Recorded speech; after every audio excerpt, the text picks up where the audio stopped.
fun, fun it is to ride in a one-horse open sleigh. Dashing through the snow in a one-horse open sleigh. Bells on bobtail ring, dashing all the way. I don't know the words to this or any other Christmas song, but every year I try to make it seem like I belong. Oh, jingle bells, jingle all the way. Oh, what fun it is to ride in a one-horse open sleigh. Hey, jingle bells, jingle all the way. My right shoulder is burning up 'cause it's sitting in front of the fire. But isn't the fire just so Christmassy and cozy and warm? And anyway, welcome. It's Christmas Eve, people. Thank you for joining us. Oh my God. Sorry, Gray Burchette. This beautiful guitar is about to get kind of burnt up. Oh, you know, I was so grateful. Tay says I can move forward a little bit. Is that okay?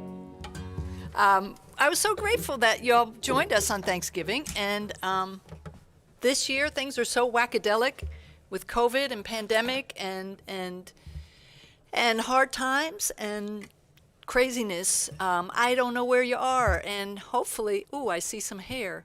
Hopefully, you're with us. We love that. And I'm going to start with my latest version of Joy to the World. It seems whenever I try to learn a Christmas song, no matter what I think I'm going to learn and arrange, it always turns out to be Joy to the World. So I'm just going to take it, you know.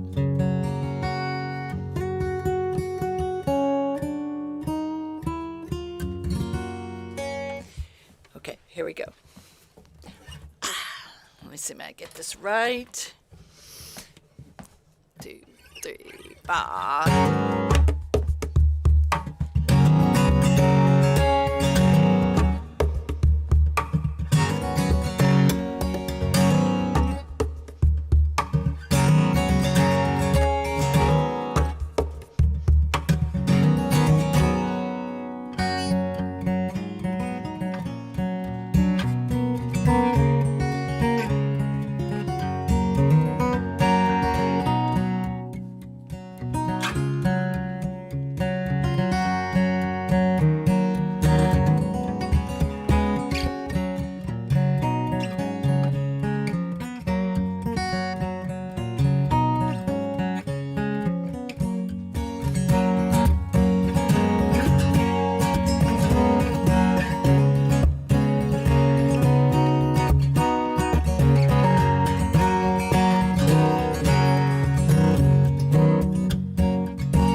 joy, people.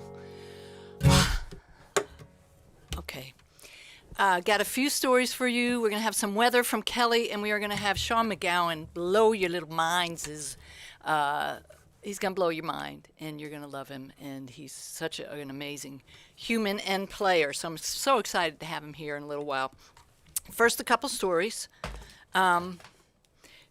Deep dive. We are having a deep dive, which means the Guitar Cloud Symposium group is doing a one-day event, and there's 4 of us for this event: Jennifer Batten, Jude Gold, myself, and Gretchen Menn. We're each picking a hero, a guitar hero, and we are doing a deep dive into them, which means a little history and also a bunch of playing, like Joni Mitchell is one of my guitar heroes, and I'm going to dive with you into... I've never really spent time in Joni tunings before, and she's so sacred to me. I just wanted to leave her tunings and make my own. But wow, now that I've been getting in there, it's just amazing. It's just beautiful. So I'm going to teach you, or whoever shows up, basically how she's playing 3 of her iconic songs: Coyote, Woman of Heart and Mind, and Just Like This Train, which are all in this beautiful C something tuning, which we'll go into. Anyway, so the deep dive is going to be a chance for people who are into these guitar players or just into some of them, just to find out what they're doing, how they do what they do from kind of from the inside. So that's happening. January 16th. You can register now. I want to let you know that donations, if you are able and willing to make any donations today, they're going directly to a local organization here in Pilot Mountain, which is where I am. Tay and I live here. They're going to go to Pilot Mountain Outreach Center, which they've been providing a food pantry all through the pandemic. They're doing drive up food retrieval, and they also provide counseling for people in this community. So everything that comes in today is going directly to them. Thank you to you all at Pilot Mountain Outreach for doing the work you do. And here is my favorite animal story of the day: siblings reunited. This is true story, and I can't see without my glasses, so here they are. Siblings reunited. I swear it's true. Okay, littermates Dolly and Wally. It's kind of a tongue twister to read this. Dolly and Wally originally hail from Sensine's Dazzling Doodles in Wheaton, Missouri. They hadn't seen each other or played together since they were 8 weeks old. This past Friday, Zick and her daughter, Jessica, Dolly's co-mom, were walking with Dolly in Centennial Park. We had never taken Dolly to Centennial Park before, but needed to pick up food at a nearby restaurant for a friend who's ill. Jessica suggested we bring Dolly along. Though they didn't know it yet, Dolly was about to be gifted with a pretty amazing early Christmas present. They'd only been walking a short while when Jessica spotted a pup that looked remarkably similar to their precious pup. Though the Zicks had yet to connect the dots, the doppelganger doodle, is that really a word? Doppelganger doodle was in fact Dolly's brother Wally. Holy crap. As they drew closer, the other dog's owner, recognized Dolly, who was wearing a scarf with her name on it, just so happens, from pictures she'd seen on Instagram taken when the dogs were puppies. Totally by coincidence, Berg and Wally were making a stop in Nashville. Can you believe this? On a Chicago to Florida road trip, and had chosen to stretch their legs at Centennial Park. Dolly and Wally, who both knew a sibling when they saw and scented each other, probably smelled their butts immediately and knew, oh yes, that's my butt brother. They were ecstatic. And there's actually a video, there's a link to the video. I didn't want to put the video on here, but the video of them playing is like, oh, why do we get so crazy? I get crazy when my dog plays or eats. I don't know. Is it a mental illness I have? I don't know. I just do. I just get so crazy when she eats. I watch her chew. Okay, we still can't believe it, Mary Zick said. We're all stunned by this serendipitous encounter. Okay, so that's that. God, I don't think we can ever tire of dog animal stories, pictures. Thank God.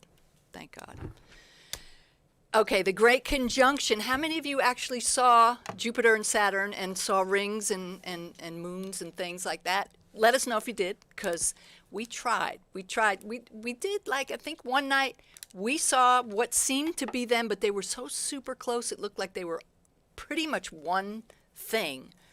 So I'm not 100% sure that was them, but I think it was. Let me know if you saw. So here, I mean, this guy. So this is Kurt. What's his last name? Kurt. I don't know. This stunning image from Mount Wilson in California required stacking of over 20,000 frames. I don't know how you do that, but Kurt does know how you do that, and he did it. So this is his. I've put a link to Kurt's Instagram page where the picture is, and he's got some amazing pictures. He says, "It's been an epic few nights out shooting the Great Conjunction with good people. The last time Jupiter and Saturn visually converged this close was in 1623, just after the first telescope was invented. Although hundreds of millions of miles apart from each other, tonight they appear quite close. This image combines data captured from both Sony mirrorless and CCD planetary cameras." Fancy. Over 20,000 frames stacked from both cameras in HDR to make up for the great exposure differences between the two planets. If you know, I know Al, I don't know if you're watching Al Petaway, but I know you've been taking some great photos too. If you got any, share them with us. We'd love to see them. So that's that. It is time to bring in our favorite weather woman from Brooklyn. Come on, Kelly. What's happening Christmas Eve? Oh, headphones. Vicki. Hello!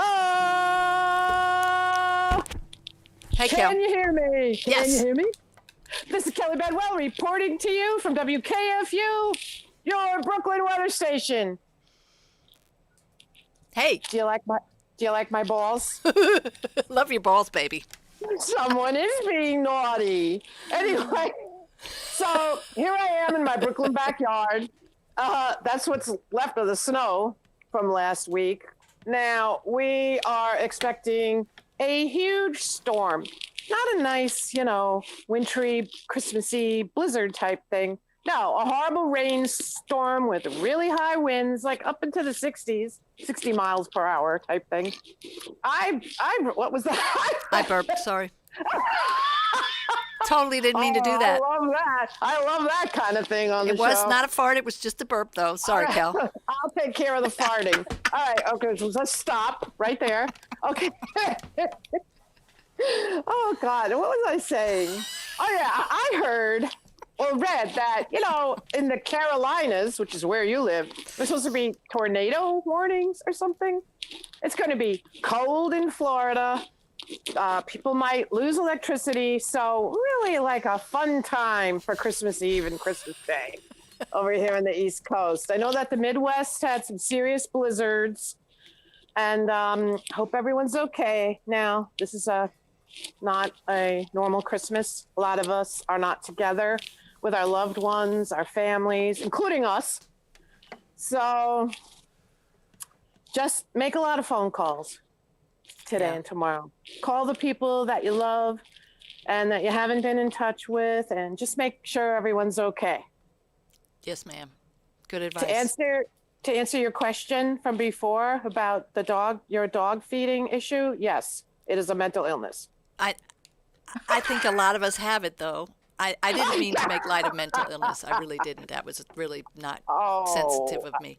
But let's say it's an obsession. We're going to get letters.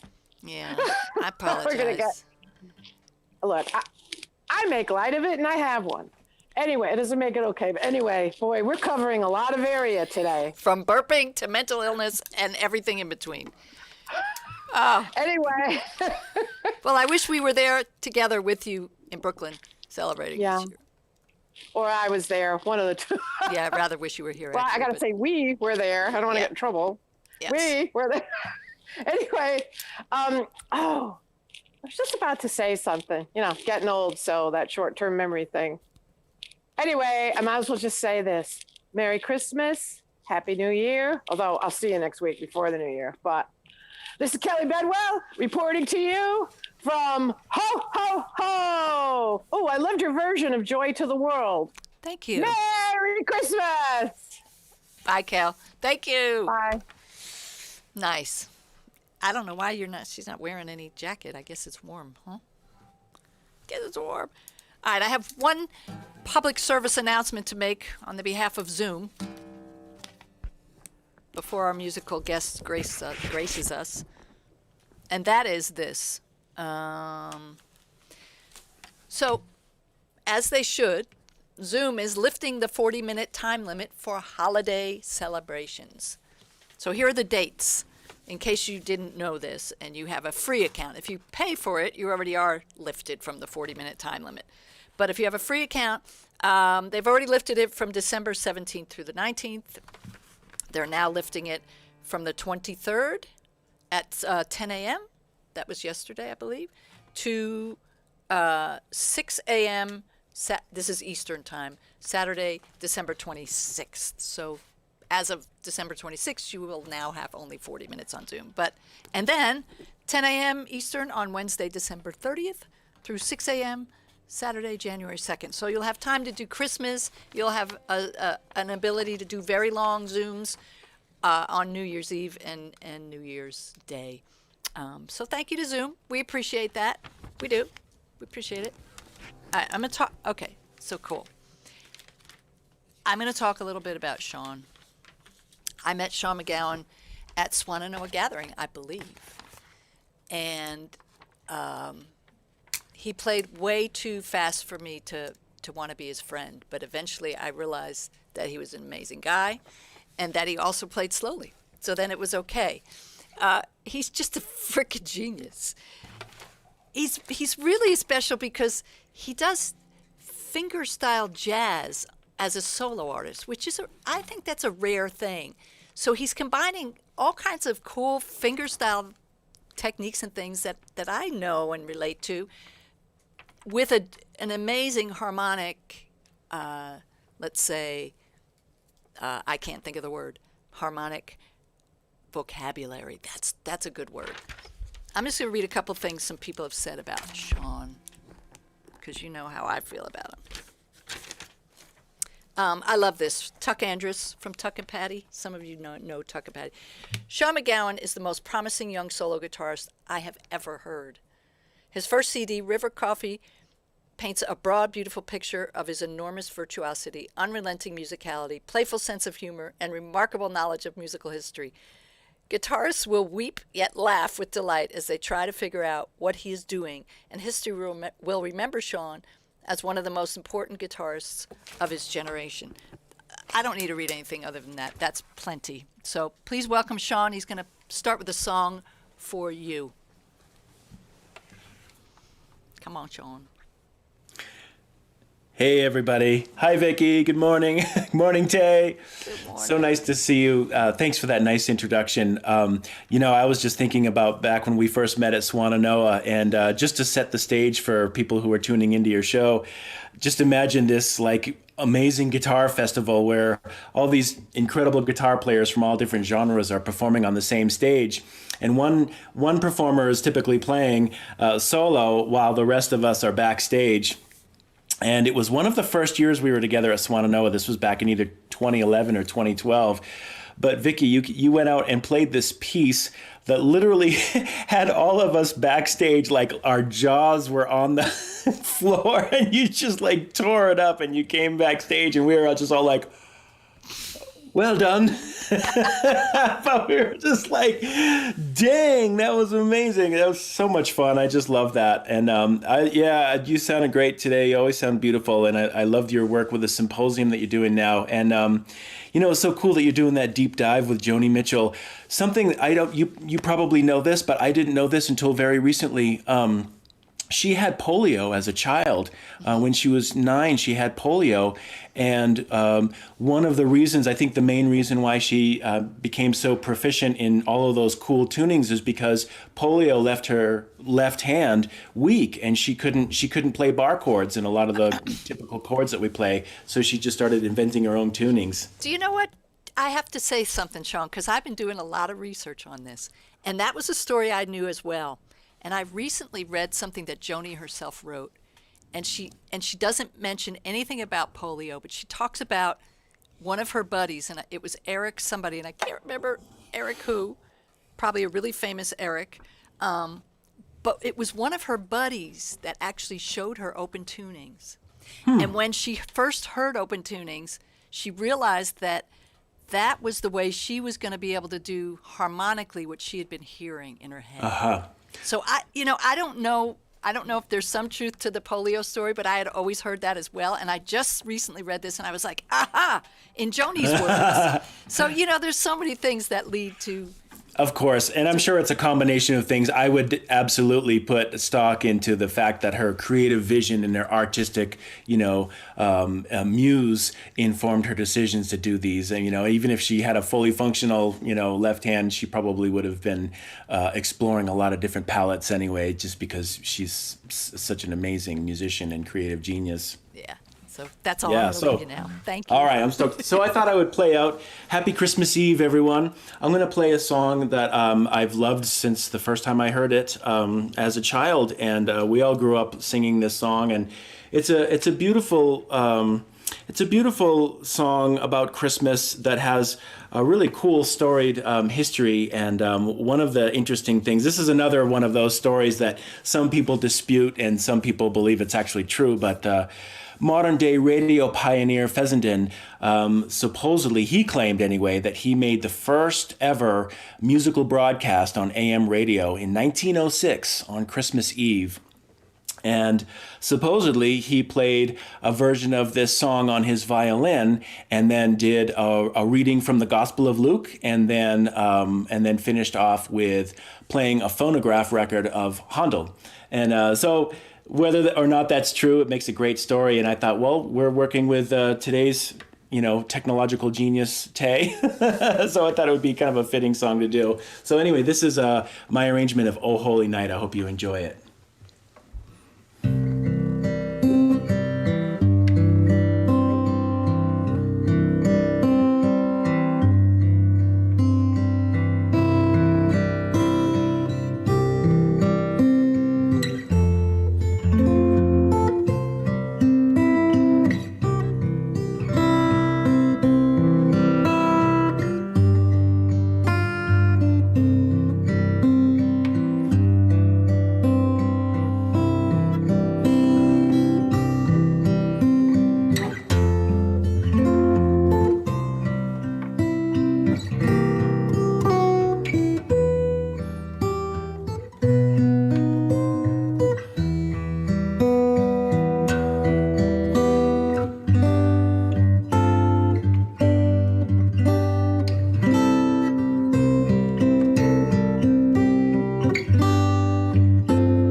That was beautiful, Sean. Thank you. Yeah. Oof. All right, let me switch guitars here, and then Okay. Let's see. So that was, what guitar was that? That was a beautiful OM model by Bourgeois Guitars in Maine. And Dana Bourgeois is a friend of mine. So I'm from Maine originally, and I know a lot of the crew and the team in the shop, and they still hand make everything in Lewiston. And they just make beautiful dreadnoughts and OMs and all different guitars. So that's a beautiful OM model with...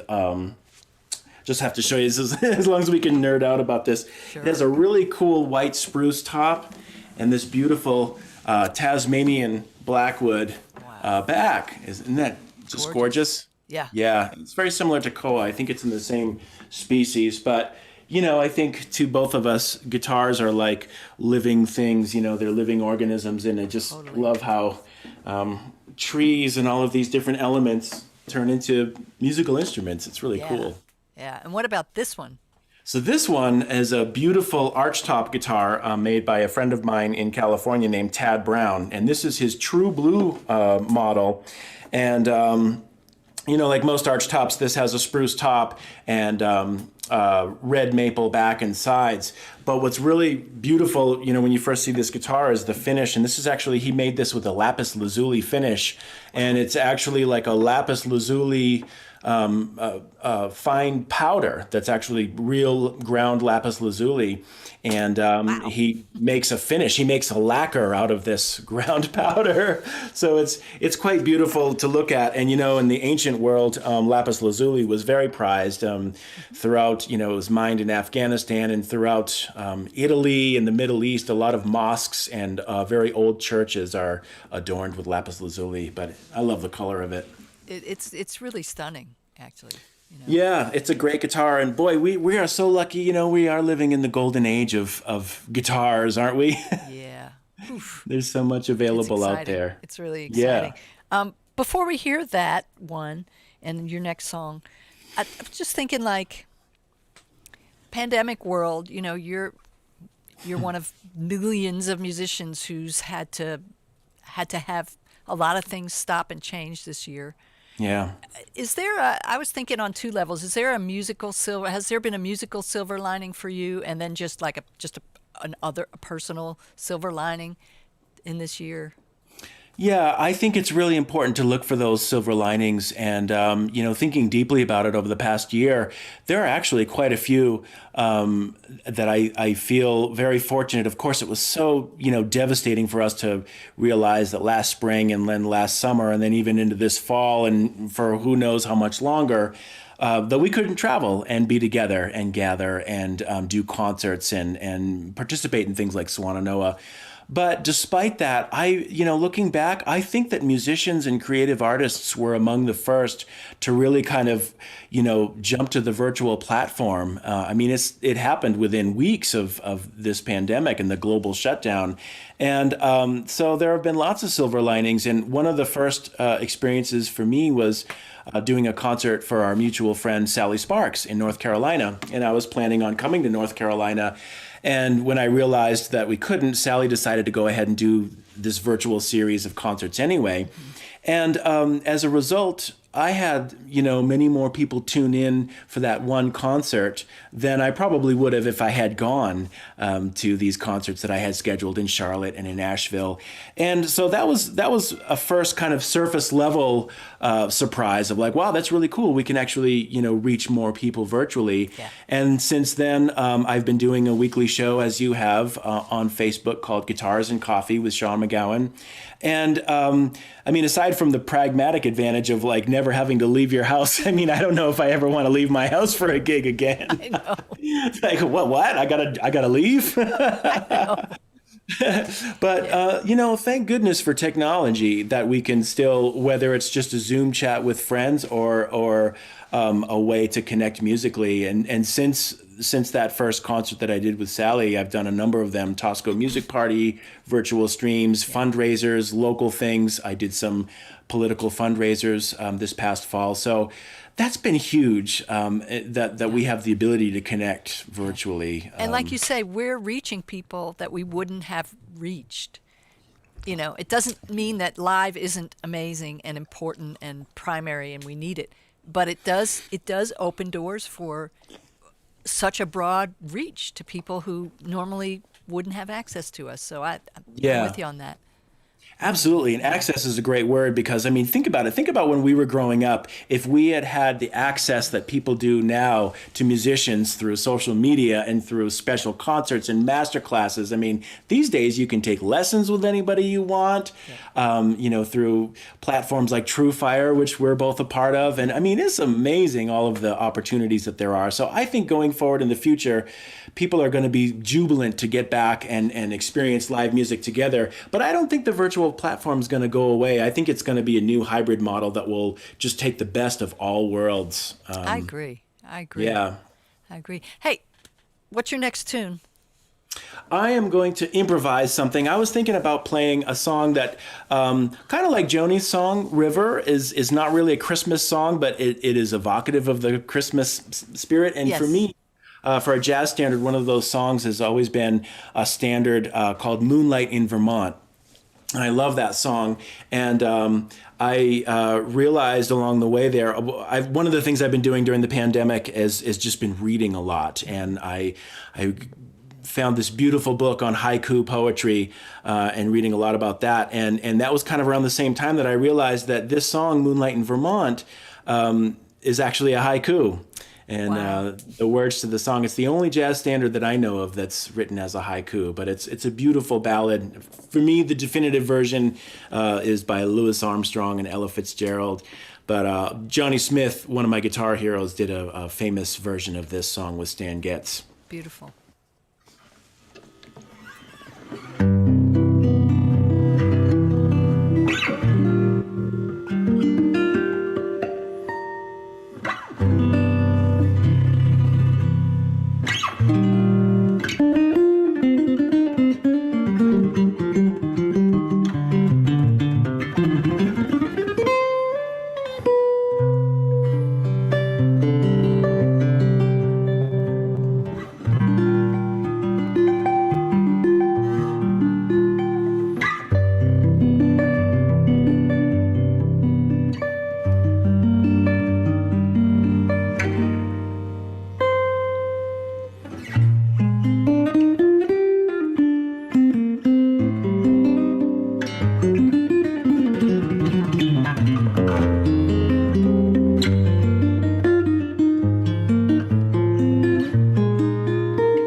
That's like breathtaking.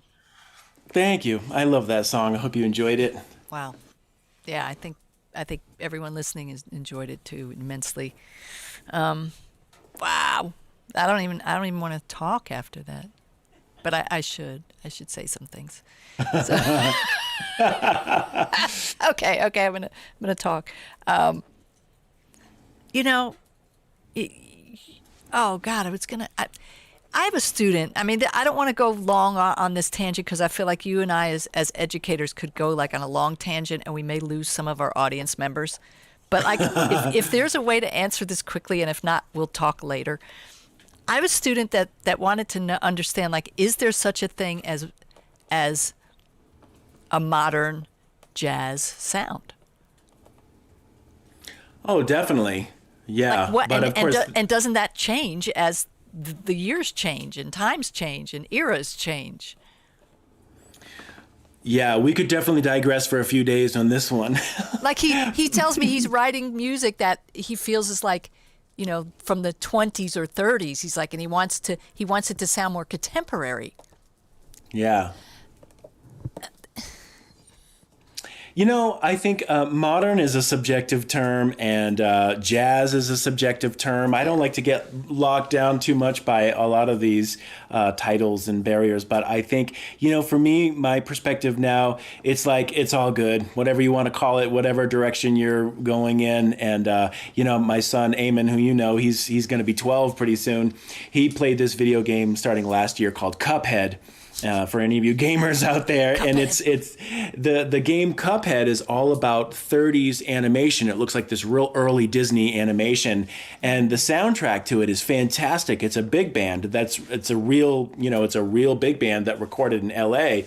And the soundtrack is fantastic. And Eamon will look to me and say, "See, Dad, this is real jazz." Oh, my God. Hot jazz is real jazz. But, you know, there's so many different forms and rooms and branches of this big tree that we all belong to that, you know, you either like it or you don't. And sometimes music immediately hits you right in the heart. And sometimes it takes a little, you know, repeated listening to get into and to dig a little deeper to understand it. But I think once you know, get through those initial layers and deepen your understanding, whatever course your music and inspiration takes you is a good one. And you got to follow your intuition, I think. Yeah, and kind of follow your joy and not worry about, oh, does this sound dated or contemporary or whatever. Yeah. Follow the joy. Right, exactly. Yeah, and that's a really good mantra to keep in mind, because we all suffer with the critical voice in mind when you're producing an album or a concert or something. So it's really important to keep the joy. You know, I am not an improviser like you are. I improvise in certain ways within the limitations technically that I have. I'm not a student of jazz, although I was for 2 years, but it didn't really go in my brain. And I just have this may be a really silly question, but just, you know, knowing that there's a sense of you've got to be in a flow of some kind. You've got to be in some kind of Zen-ish state to really, you know, to really be free, I would think, even with years and years of practice and study and knowing scales and modes and blah, blah, blah, blah, and then forgetting all that. But I wonder, is there a time of day that's easier for you?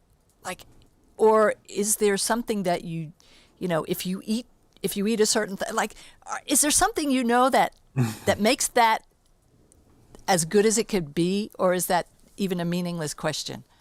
No, I think it's a very valid question. And one friend told me a long time ago that sometimes it feels like you're in a dark room so dark you can't see anything, and you're being attacked by all sides by ninjas.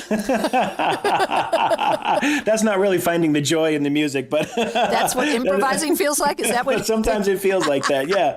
And so I think, you know, over time, because I think if you're going to do this professionally, as you know, if you're touring and things like that, you have to get up at 5 a.m. You have no sleep. You kind of have to be on all the time, you know, and be ready to call into that. And of course, a big one that we've been all missing this year is feeding off the energy and embracing the energy with the audience. Yeah. And of course, other people on stage with you. It's harder to harness that when you play solo, but when I play with groups a lot too, and just feeding off the energy of the musicians and the music, and you know, being able to tap into that is something that you learn to cultivate after a long time. Yeah. Yeah. In other words, you got to always be on. Yeah. So in other words, it's always accessible to you, and that's kind of the goal of being a professional improviser. Yeah, like for Yeah, example, I get this it. morning I haven't even touched the guitar. I haven't warmed up. I spent the morning, like feeding the animals, making sure the cat and dog could be outside, Right. making myself coffee, and then it's time to go. So, Yeah. Yeah. Gotcha. I gotcha. Okay. Well, thank you for entertaining that question. Do you have another one for us? Feel like another one? Do we have time? We do. All right. I'm gonna experiment if that's okay with you. Oh, I'd love that.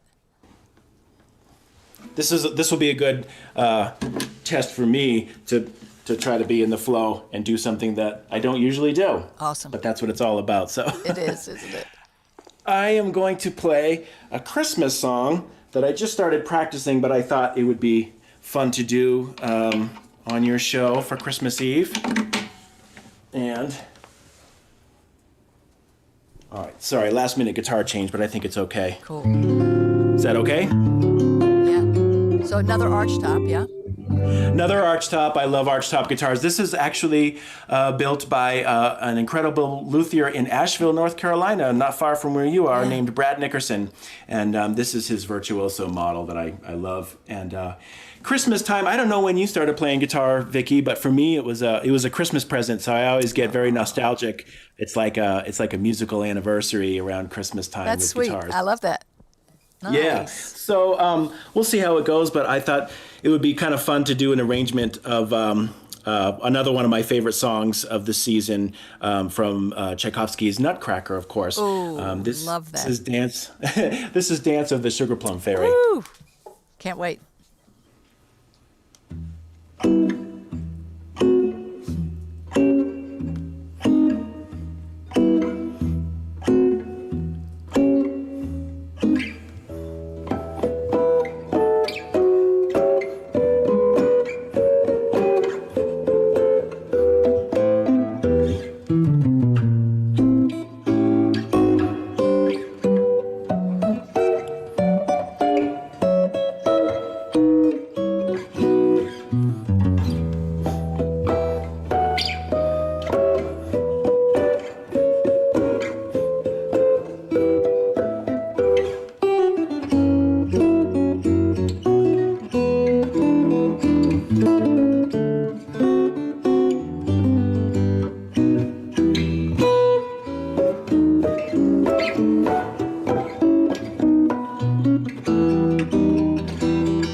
You hear me? I can hear you, Okay. but I can't see you anymore. There you are. So I would be standing for you on that. That was just brilliant. That was really brilliant. Actually, that was pretty funny. I looked up and then everything was gone. I was like, "Oh no, are we off?" Oh, well, I don't know why that happened. It was weird. Your frame disappeared, but I think that's the anxiety that we've all felt the with Zoom Zoom call. Yeah. over the year. Like, the lost Zoom call. I think you maintained yourself throughout that whole thing. I didn't see you disappear on my feed, so. Okay, good. Yeah. Yeah. Wow. I mean, was that a double? Was that like a you're holding two notes and doing the harmonics with your ring and pinky finger? Yeah, just the pinky, actually, doing like a strum with your pinky. Oh, wow. Your pinky is so far advanced. Like it's another species. Unbelievable. Yeah, that's a hard one, finding the harmonics way up here.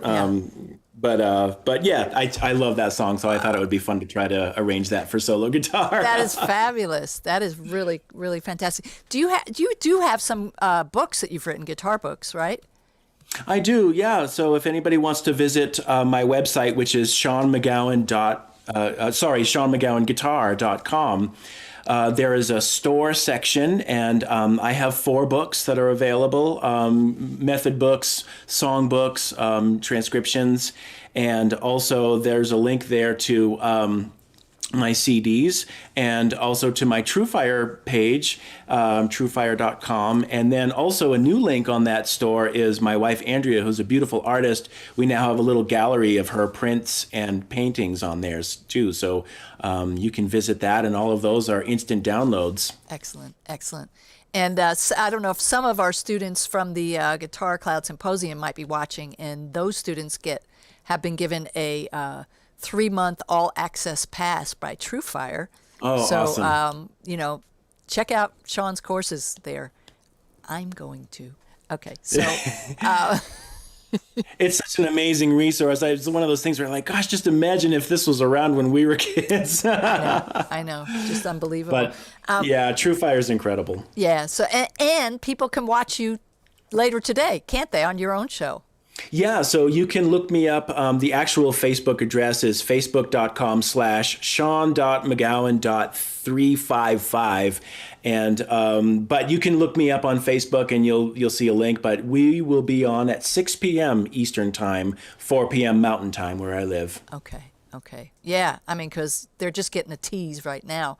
And you were telling me about that book that you just found. Speaking of books, tell us a little bit about that cool book.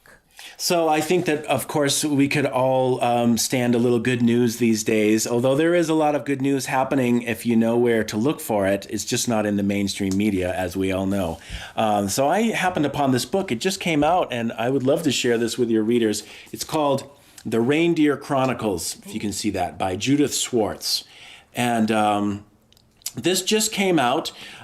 She is somebody that has written several books about environmental sustainability and climate change. And this book is full of incredible stories that are happening right now all over the earth, throughout the Middle East, throughout America, in West Texas, and in these very arid environments where, this blighted land where people are taking charge. As we know, the government's not doing it.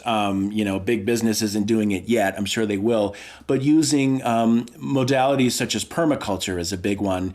They're literally following the footsteps of nature and following the natural courses of the planet to turn these, spots of blighted land into beautiful gardens and sustainable habitats for animals and plants. And as a side effect, the economic implications are incredible. In some cases, with this Bedouin community that she talks about in here, there's, people are making a lot of money and doing very well, or they're being lifted out of poverty. So it's truly a win-win situation by following the patterns of nature.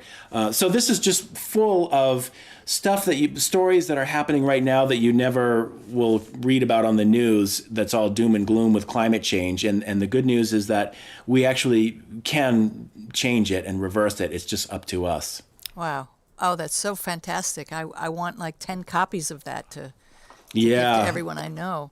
I just started it, and it's really remarkable. So Judith Schwartz is an environmental journalist and a writer, and she travels around all over the place, all over the United States, and she's been to places in the Middle East and Zimbabwe to document what people are doing. And it's very exciting, and it's very encouraging as well. Uplifting, yeah. Yeah. Who published? The publisher is Chelsea Green Publishing, chelseagreen.com. But I was just going to say, for anybody out there, if you've never heard of permaculture, you can just go to YouTube and search under permaculture, and there'll be a ton of videos that come up of what's happening. And one of the famous architects of permaculture, is quoted as saying, all of the problems in the world can be solved with a garden. Oh. And he's turned the Dead Sea and places in Jordan, which are literally desert, he's turned them into oases of verdant, gardens and fruit and vegetables, and it's pretty amazing. Wow. Very cool. Thank you so much for sharing that. That was like so fitting into the format of our show here, where we're just trying to share inspiring stories. Yeah. They say one of the quotes in the book is starting in 2021 through 2030 is the beginning of the healing of the planet. Now is the time to heal Earth. And it starts in the new year. So we're all ready to go. Let's do it. Let's do it. That's really cool. Sean, I can't thank you enough for spending time with us today. You rock. Thanks for having jazz me. And you all those things. Yeah, well, it's so good to see you and hear you, and thank you to you and Tay, and I love your show, and thanks for having me on it. Yeah, and good luck today with yours, and we'll just continue to stay in touch with each other because we need to. Absolutely. All right. Well, Happy New Year and Merry Christmas, everybody. Yep. Thanks, Sean. Was that not awesome? That was awesome.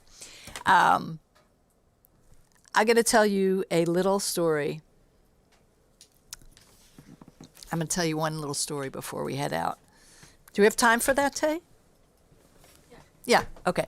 So this is about since I am a musician and we do music on this show and we talk about music a lot. This is a story about babies and lullabies and a moment to remind ourselves about the power of music, the power of the human voice, the power of sound as a healing agent. So, babies and lullabies. Researchers at Harvard's Music Lab have determined that American infants relaxed when played lullabies that were unfamiliar and in a foreign language. Now, I always, it made sense that babies would like, I could take these off. Babies would like lullabies. Got to put Santa on. But the fact that they seemed to really like them in different languages, I thought that was really interesting. Infants responded to universal elements of songs despite the unfamiliarity of their melodies and words, and they relaxed. The study was conducted in 2018 and 2019 at the Music Lab, which focuses on the psychology of music from infancy to adulthood. In the experiment, each infant watched an animated video of two characters singing either a lullaby or a non-lullaby. I like that. I'm going to sing a non-lullaby for you now. To measure the infant's relaxation responses, they focused on pupil dilation, heart rate changes, electrodermal activity, frequency of blinking, and gaze direction as indicators of relaxation or agitation. The songs were chosen through a previous Music Lab study in which adults rated how likely a foreign, unfamiliar song was to be a lullaby, a dance song, a healing song, or a love song. Interesting study. Using a cross-cultural sample of adult-rated lullabies helped the researchers avoid incorporating their own selection bias, where they might be more inclined to choose songs that most closely resembled a Western lullaby. The 16 songs selected came from the Natural History of Song discography, which I didn't even know existed. Natural History of Song discography, and included lullabies and other songs originally produced to express love, heal the sick, or encourage dancing. Yes. Languages like Scottish Gaelic, Hopi, Western Nahuatl, and regions including Polynesia, Central America, and the Middle East were represented in the songs chosen. The findings are a testament to how effective music is. This piece of the puzzle helps us make sense of certain kinds of downstream effects like music therapy in clinical settings. It's an interesting question to see whether the same thing that drives the relaxation for infants would carry through into adulthood. While the music in general was relaxing, there was something about the lullabies that was especially relaxing. So, in theory, there could be ways to optimize the music we provide to infants to make them more effective. Additionally, it's an interesting area to explore as far as the function of music. This is a cool question. Is it an adaptation that we evolved to have or a byproduct of language or auditory cognition? Our findings do seem to support the idea that there is actually an evolutionary function of music. I can't imagine there would not be an evolutionary function of music, but that's a good PhD thing, isn't it? And with that, Tay says I've already shown this to you, but I'm going to show it to you again because, maybe I'm not going to show it to you again. Do you have time to get it up there, or how about I do a song first? Yeah. All right, I'm going to do a song, and then we're going to show you one final little piece of video before we go out.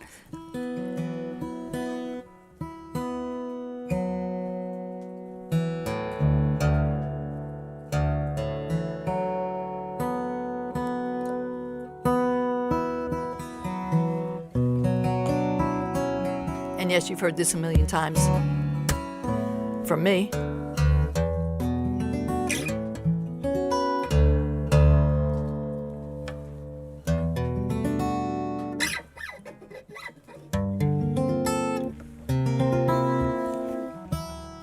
Here we go.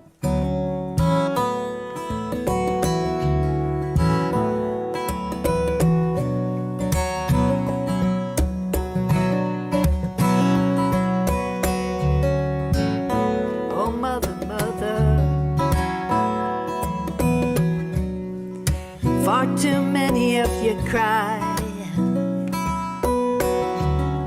Brother, brother, brother. Far too many of you die. We've got to find a way to bring some love in here today.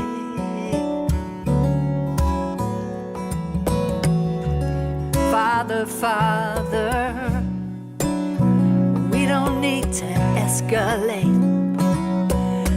War is not the answer. Only love can conquer hate. And we've got to find a way to bring some understanding today. Oh, picket signs, picket lines. Don't punish me with brutality. Come on, talk to me so you can see what's going on. Yeah, what's going on?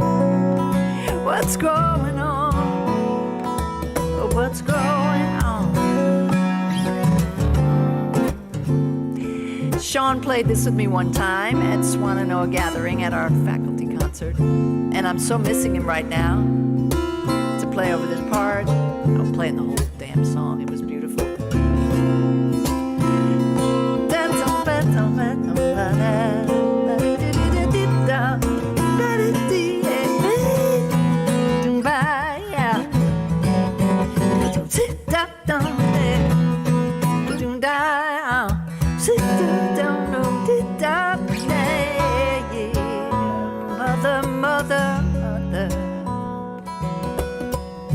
Everybody says we're wrong, but who are they to judge us?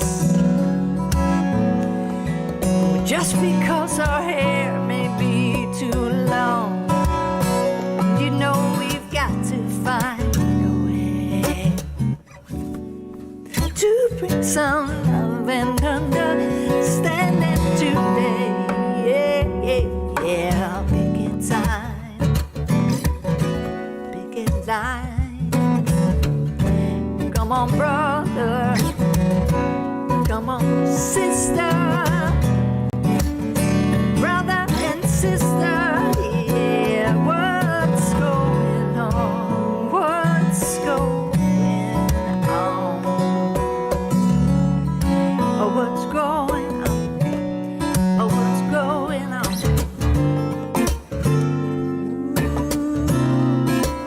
Round yeah.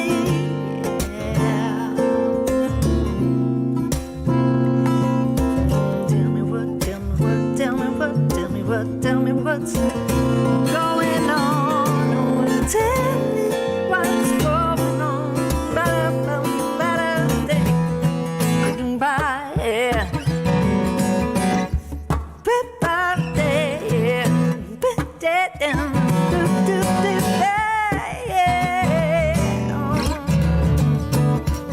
Won't you tell me what's going on?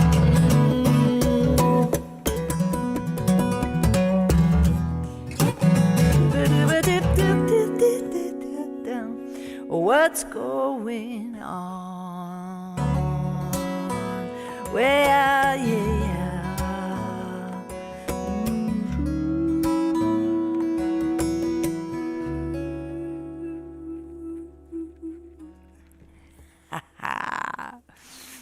And the power of that human thing we call the voice, the power of sound. Check this video out. Please. You ready for it, Tay? Your life and be in a cellar and hit us.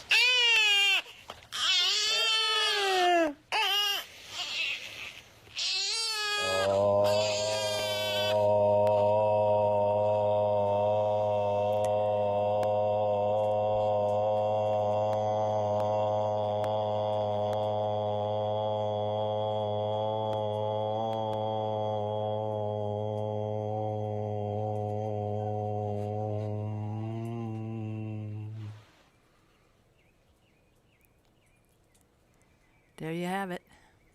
Well, there you have it. Om Shanti, Namaste.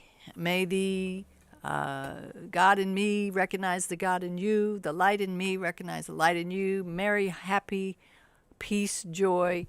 Thank you for being with us.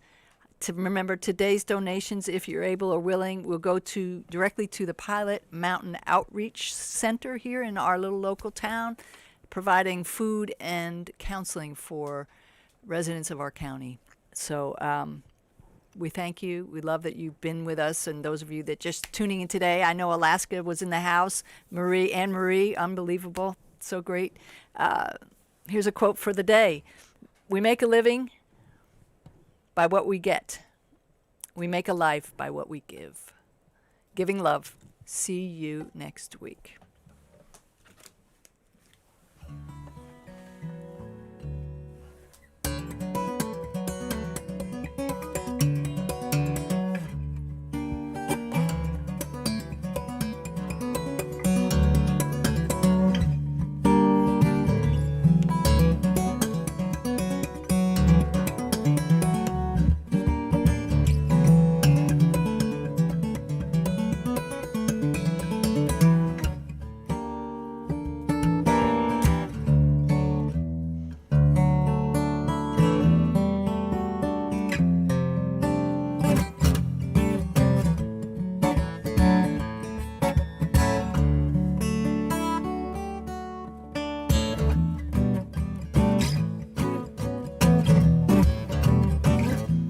Joy to the world, yeah. Boom, boom, boom, boom, merry, happy joy.